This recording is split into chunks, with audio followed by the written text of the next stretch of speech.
doctora. Efectivamente. Pero doctora en leyes. Doctora en leyes, sí, Ahí sí, está. sí. Pero de grande, porque fui abogada de jovencita, pero después de andar tantos caminos, de estar como legisladora, Sí, como me acuerdo. diputada. Hiciste un libro en el sobre la INADI. iglesia vos, ¿no? Sí, pero eso Hermoso fue, libro. Sí, pero... el libro sobre las relaciones entre el poder peronismo, el peronismo y la iglesia. Eso fue como... Pero es muy bueno el libro, ¿por qué no lo sacás, no lo reeditas? Tengo varios libros escritos, pero después de dar todo el roteiro más político en distintos cargos, realmente fui pasando etapas que me llevaron a hacer mi doctorado y lo terminé en pandemia, imagínate. Mira. Pero más que nada mi tesis doctoral está referida a los temas ambientales en la ciudad de Buenos Aires. Sí, así que es acumulativo, ¿no? Sí. Yo soy feminista desde hace 40 años, pero he ido mutando a ecofeminista y cada vez más preocupada por los temas ambientales y sobre todo por los temas ambientales en las ciudades y enfrentando, después de mi experiencia legislativa en la legislatura de la ciudad, que fue así como una batalla contra el extractivismo urbano, hemos ido profundizando muchos temas y bueno, entonces son cosas que uno hace de grande no para tener el título de doctora, sino porque yo quería validar científicamente las cosas que decía políticamente, que en general son como si vos la decís desde una banca, bueno, porque está de este lado, del otro lado. En cambio, si vas a la academia y lo refrendás con datos, con investigación, lo validás con otras características. Así que, bueno, mucha gente en el ámbito académico jurídico que no piensa como yo en términos políticos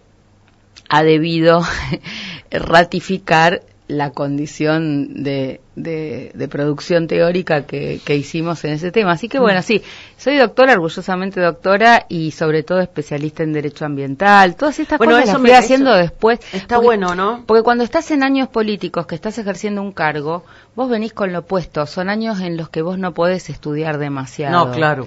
No tenés tiempo. Cuando yo fui constituyente de la ciudad, hablábamos, con Zaffaroni, que yo... Ahí te das cuenta el bagaje que tiene cada uno, desde poder leer y escribir de corrido, poder redactar, poder hablar, y los conocimientos vienen a vos, más allá de que puedas tener asesores o no los tenés. Y la formación es muy importante. Por eso también es bueno que la gente, aunque esté en un oficio o en una profesión, todo el tiempo esté interactuando, tratando de aprender. A mí me gusta mucho impulsar. Y de hecho, bueno, yo soy profesora en la facultad en 4 materias desde hace 20 y pico de años y son las cosas que nunca he dejado, ¿no? Porque el intercambio de estar con tus alumnos y gente de distintas edades y distintas tribus es muy interesante. Pero bueno. Decías que tenés expertise en temas ambientales. Sí. Y ¿cómo ves, por ejemplo, el desarrollo de las grandes ciudades argentinas? Porque no le estamos prestando mucha atención. Bueno. Y por sobre todo las cosas se ve en esta voracidad de la venta de terrenos para construcción para arriba, ¿no? Que no están preparadas tampoco. No es un fenómeno solo de Argentina, es un fenómeno global.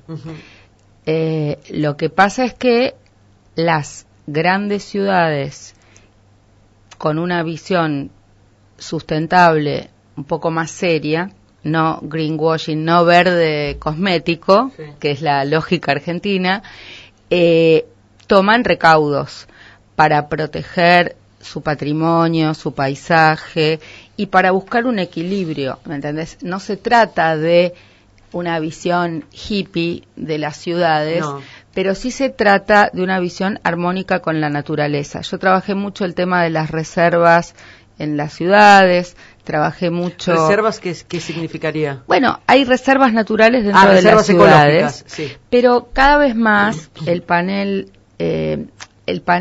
de Naciones Unidas vinculado a la protección de la biodiversidad en relación a las ciudades no está pensando simplemente en los criterios decimonónicos de el Parque Nacional. El Parque Nacional era un lugar encerrado donde protegíamos la naturaleza y después hacíamos bolsa todo lo que está afuera.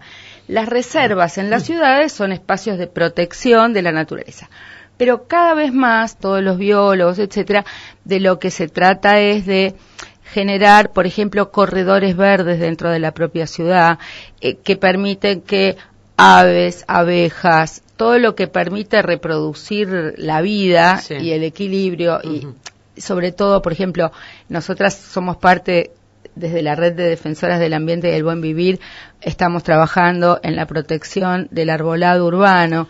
Pues, viste, existe esta cosa, hay un grupo que se llama Basta de mutilar nuestros árboles. Sí, pues, no se trata de simplemente tener un árbol, un palo de madera, se trata de que haya follaje, se trata de que haya verde, porque no es solamente el árbol, no es que estamos fundamentalistas, sino que el árbol implica no solamente oxigenación, implica bajar los grados de calor con la sombra dentro de las ciudades, implica que haya aves o insectos que dinamizan cadenas biológicas. Entonces, bueno, hay toda una serie de cosas. Ahora, el desarrollo de la Argentina está cada vez más concentrado en Buenos Aires y en el Gran Buenos Aires. Ese es un fenómeno realmente desastroso, porque no se puede vivir bien en estas megaciudades, y por supuesto, cuanto menor sea tu poder adquisitivo, cuanto más dificultades tengas de acceder a la centralidad, estás en peores condiciones. Entonces, habría que hacer un desarrollo verdaderamente federal en las distintas provincias, y al interior de cada provincia un desarrollo que permita ciudades más humanas en cantidad y en calidad de vida. Por ejemplo, cosas dramáticas que estaban justificadas en la década del 50, pero que hoy ya sabemos que no funcionan, es que generemos la energía a tanta distancia del lugar donde se va a consumir. Eso no solamente hace que vos tengas que pagar, nosotras, usuarias, consumidoras de electricidad o de gas, transporte, sino que además es insustentable, porque las lógicas de generación de energía tienen que ser que de energía y de alimentos, ¿no? La idea más sustentable es que la generación de energía y la producción de los alimentos se haga en los lugares más cercanos al lugar donde se produce, y así sucesivamente. Entonces, por ejemplo, voy a dar un ejemplo. Las ciudades alemanas, por ejemplo, son ciudades, hay muchas ciudades importantes, pero son ciudades que no tienen más de 800.000 habitantes. Entonces, eso genera, y también no tienen estos edificios. Ahora nosotros tenemos una lógica mayamesca, dubaiesca, que es en realidad insustentable, y que es una regresión, ¿entendés? O sea, lo humanamente razonable es edificios más bajos, una extensión amable que permita combinar lo natural con lo artificial. Bueno, después la humanidad está haciendo muchas macanas, y en particular esto se ve gravemente en la ciudad de Buenos Aires, en el Delta, pero se reproduce. Mar del Plata tiene problemas, o sea, se está permitiendo una constructividad que duplica la capacidad habitable de un lugar para la especulación inmobiliaria, y no para la vivienda de la gente. No, para la vivienda social no. Ahora, sin infraestructura, entonces tenés olor a cloaca. ¿Por qué hay olor a las cloacas? Bueno, hay olor a las cloacas porque ahora, no se hicieron más allá de todo esto que es visible, porque uno transita la ciudad autónoma de Buenos Aires y ve que incluso contra el patrimonio histórico, que no hay infraestructura, que las cloacas se tapan, que el agua corriente no alcanza, que vienen de gas y te regulan el gas como entra en tu casa para poder repartir el mismo gas entre todas las viviendas que se hicieron, porque esto pasa, porque uno lo habla con la gente que está trabajando. Cortes de luz, es tremendo, electricidad. Tremendo. Digo, más allá de eso y de las quejas de los vecinos, porque aparte tenemos en la Ciudad Autónoma de Buenos Aires particularmente un gobierno que no es adicto a escuchar lo que dice el vecino. No, todo lo contrario. Vivimos haciendo audiencias públicas, porque en la Constitución de la ciudad pusimos la democracia participativa, y se pasan por el bueno, digo, ¿cómo podemos hacer? Porque hay mucha gente focalizando que esto está mal, y lo vemos y lo vivimos porque lo sentimos en la piel, en el clima, en todo. Bueno, yo creo que es participación, nosotros estamos trabajando desde la Asociación Ciudadana por los Derechos Humanos, pero hay muchas articulaciones. Nosotros somos somos partes de Tierras Ferroviarias Verdes, entonces estamos peleando para que los playones ferroviarios remanentes de los ferrocarriles sean utilizados para parques en Palermo, Caballito, Liniers, Villa Urquiza, Colegiales. Bueno, los vecinos se movilizan. El tema era así. Las personas a veces no tienen conciencia de esto hasta que les pasa en la vereda de enfrente. Claro. O sea, pensá, el tendido de cables en la ciudad, absolutamente irracional, porque desde hace 20 años que venimos peleando para que haya un soterramiento de los cables. Sí. Antes pasaba un cable porque vos estabas en una cuadra donde había 10 casas.